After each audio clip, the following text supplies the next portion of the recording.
Good morning, Facebook fans around the world. I imagine you're watching from all parts of the globe. Welcome to this very special live Facebook chat with some of the cast of The Mist. Without further ado, I've got so many questions here to ask Eddie Redmayne, Amanda Seyfried and Hugh Jackman. Morning! Good morning. How are you Facebook. all? What's up?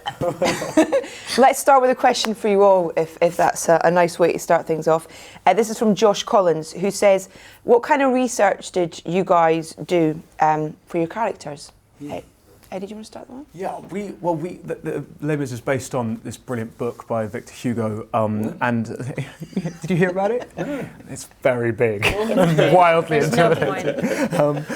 So we started by going back to the book, and it was something Tom Hooper, the director, encouraged us to do, and to find detail that's in the book, that exists in the book, that they couldn't have on stage because of the distance between the audience and the actors. And we tried to sort of weave all of those things in. So that's kind of where we started at, wasn't it? Yeah, Tom is an unbelievable sort of stickler for historical reality. Everything had to be real. In fact, everything. We had to sing live. Everything had to, the costumes, everything was as though the period. I played a prisoner and he was like, I need you to be exactly as a prisoner would be.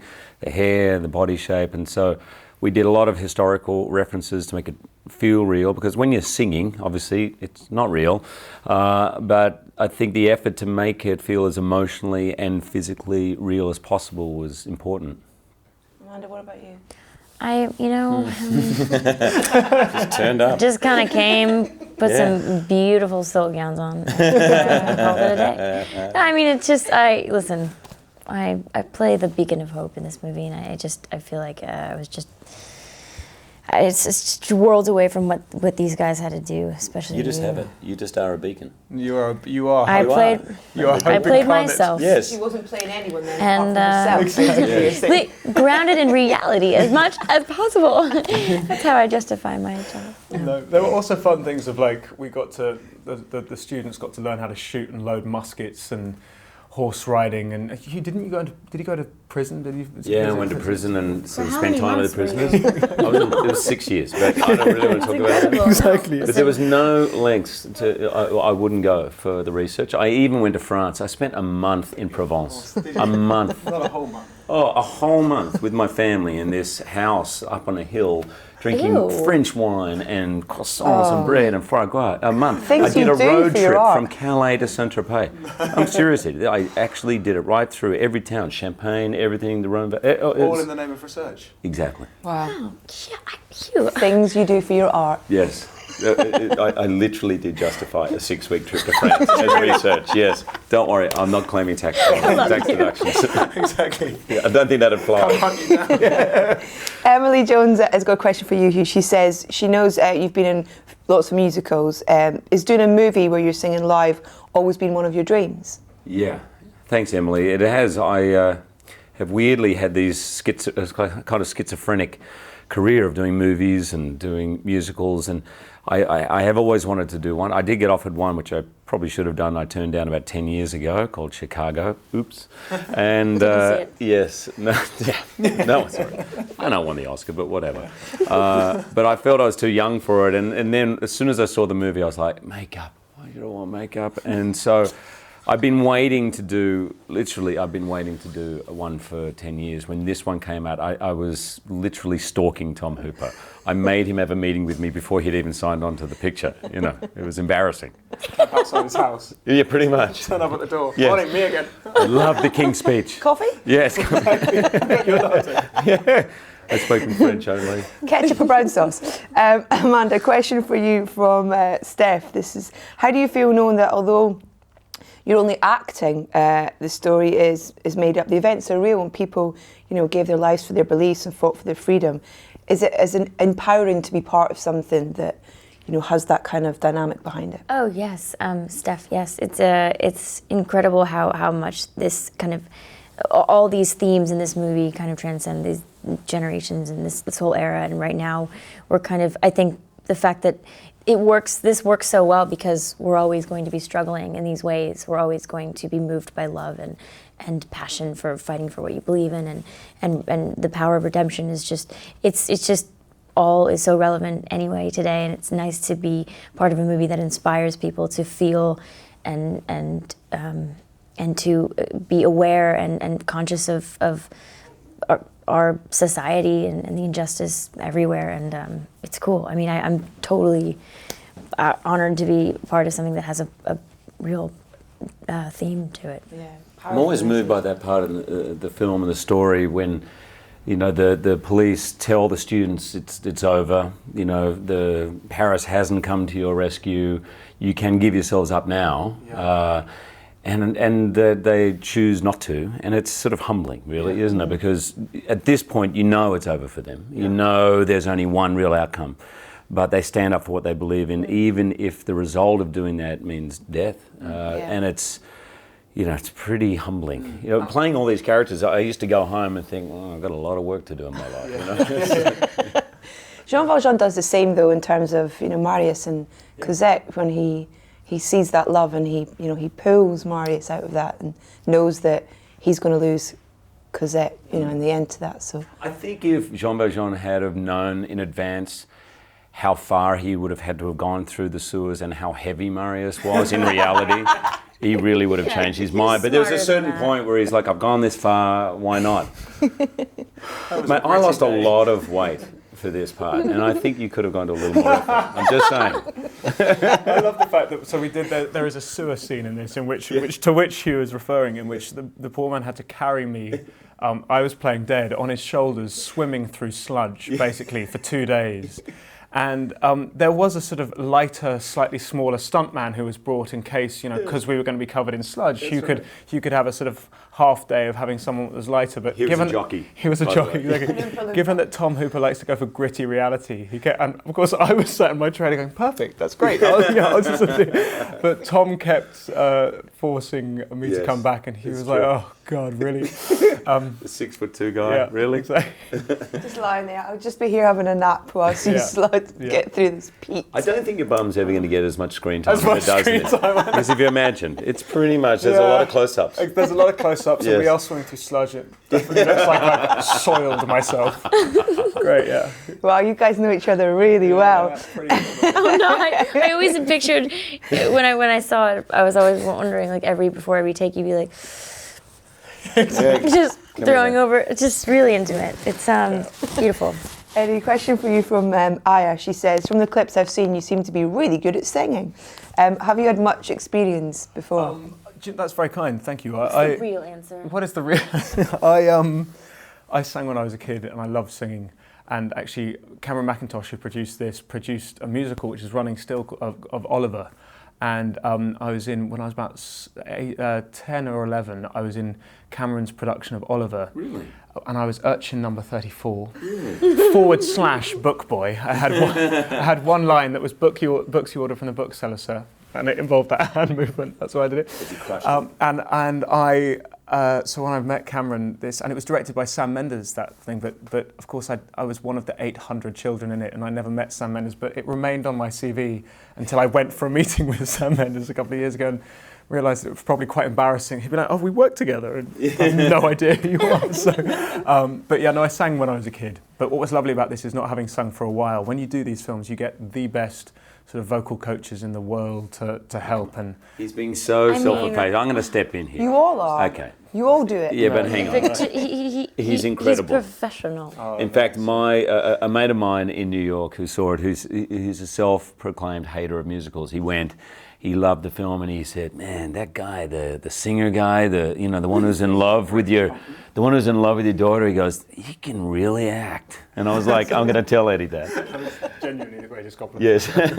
I think people are just not. I mean, they've seen you on stage and they've seen you in movies. It's just really, really, just such a surprise that you are so unbelievably talented vocally. Oh, thank you. And the pressure for Eddie, I would say, was more than anyone, because where he was singing was in front of the other students, and in reality all of those students have played lead roles, many of them having played Marius on the West End, so you can be forgiven for those guys. As Eddie walked on set, there's a little bit like, all right, yeah, all right. That's how you do it. No. Do you know what? They were very generous. It came to a point that I realised I was just going to ask them what their best bits were and see if I could nab their ideas. But I love the story about the barricade as well. Yeah. About your DIY skills that you learned on set. I mean, they basically incredible, built all that this huge street in Pinewood, and Eve, the designer, designed this very intricate street with shops. And the day that we had to build a barricade, Tom had sort of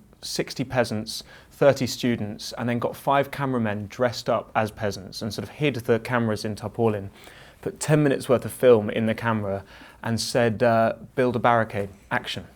We were like, what? And suddenly there were genuinely pianos, wardrobes falling from above. It was wildly terrifying. My 7-year-old self had the best 10 minutes of his life, and we built a barricade. It's amazing. You can build a barricade in 10 minutes. That's fantastic. Did you have help at all? The barricade is huge. No, the barricade. I mean, a coffin just flew from. Yeah, it genuinely coffins were flying. That's the sort of shoot we had. It's incredible. Yeah. It's really obvious that there's friendships here, and there's a question that comes in from Jacqueline who says, or maybe it's false. Yeah, she says, just wondering what it's like to get to know each other, and did you all get on straight away? Yeah, we did. I'd never been on a film like this where we were doing something that had never been done before. There's so much expectation and a hell of a lot of fear that really bonds people, you know. And we had 9 weeks of rehearsal, so by the day one of shooting, we all knew each other really well. And it was the closest I've ever had a feeling of the theatre and the ensemble you get with the theatre in a film experience. We were very together. I've never felt so supported in my life. It was like we were all jumping out of a plane together because it was so new. But also we're all like really big fans of the musical. Yeah. Next question from Isla. She says, to Hugh, Jean Valjean seems like a difficult role to play. How did you prepare for it? Isla, was it Isla? Yeah. Isla, I like that name. Isla, are we okay? Is there a bird? There's a bird in here? No, we're okay. You're cute to burst into song. No, yeah. There's, Jean Valjean is one of those parts where you kind of have to, it's a bit like Hamlet. You've got to give everything to it, and physically, Tom wanted me to be unrecognisable at the beginning. That's Tom Hooper, the director, and so I lost a lot of weight. I was still in the gym 3 hours a day. I don't think I ate a carb for about 3 or 4 months, and then for all of us, vocally, we knew we were singing live, which meant, for example, Eddie's song "Empty Chairs." That's take 21, you see in the film, and for all of us, it was singing live from beginning to end. So vocally, for months before, all of us had to get used to singing a lot. Hopefully singing well, but singing a lot, and also I think for Valjean there's a certain emotional kind of journey he goes on, which is massive, and so it certainly took more out of me than anything else. That and a lot of French. I went to, by the way, did I tell you I went to Provence? That month in Provence, very difficult, 6 weeks. Without that, I wouldn't have got there. And sorry, I am going to claim a tax deduction on the wine. I think you should. Yeah. Totally valid. Exactly. I think you're a captain. Yeah. Amanda, got one from you from Corey, who says, what's your favourite musical? Corey, Les Mis. I was promoting Mamma Mia, and everybody kept asking me what my favourite musical was, and I was like, Les Mis, just all-time favorite. I've been obsessed since I was 11. So, but it's really great to be a part of Mamma Mia. It's weird though. Everything comes around, if you want it badly enough, I think it's possible. Now, didn't you sing the song when you were I was little? 15. And what was the setting? It was a recital. We had 2 concert recitals every year, a Christmas one and a summer one. And this was a summer one, and I was at that point kind of studying opera, and I was singing arias in different languages. And then the coolest one was that I got to sing Cosette and Heart Full of Love. I knew it really well. But I'd always grown up thinking, I was more of an Eponine, but then I realized that I had a different range, more of like a coloratura than anything down below. Yeah. And so that's what I did. Singing high C's at will, take after take. Mm-hmm. That was the only hard thing I had to do in the movie. Yeah, the beacon of hope bit. The beacon of hope bit's easy. It's the high C. It's the high C. Yeah. Did that help in terms of you had that, you'd been there, you'd done that. It was this dream, I guess, you had as well. Yeah, in a lot of ways, in so many aspects of the whole. I mean, just this coming back around. It's also, thank God, I was studying at that point in my life. I'm really resentful of the fact that I quit when I was 17. But that's okay. I'll be ready to go to do this movie in a year. I think. Maybe, yeah.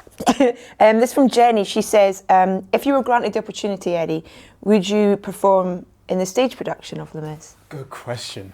I mean, that's such a good question. Again, when I first saw this, I was 8 years old. I wanted to be Gavroche, the little kid, and I've never quite got over the fact that, you know, although playing Urchin number 43 in Oliver was almost there. Number 34. Sorry, number So short. 34. I have so much respect for guys that do it night in, night out. Hugh has done big Broadway musicals and stuff, and I think it is a different skill. I would definitely never say never. No, I think it would appease my 7-year-old self to go and have a shot at it.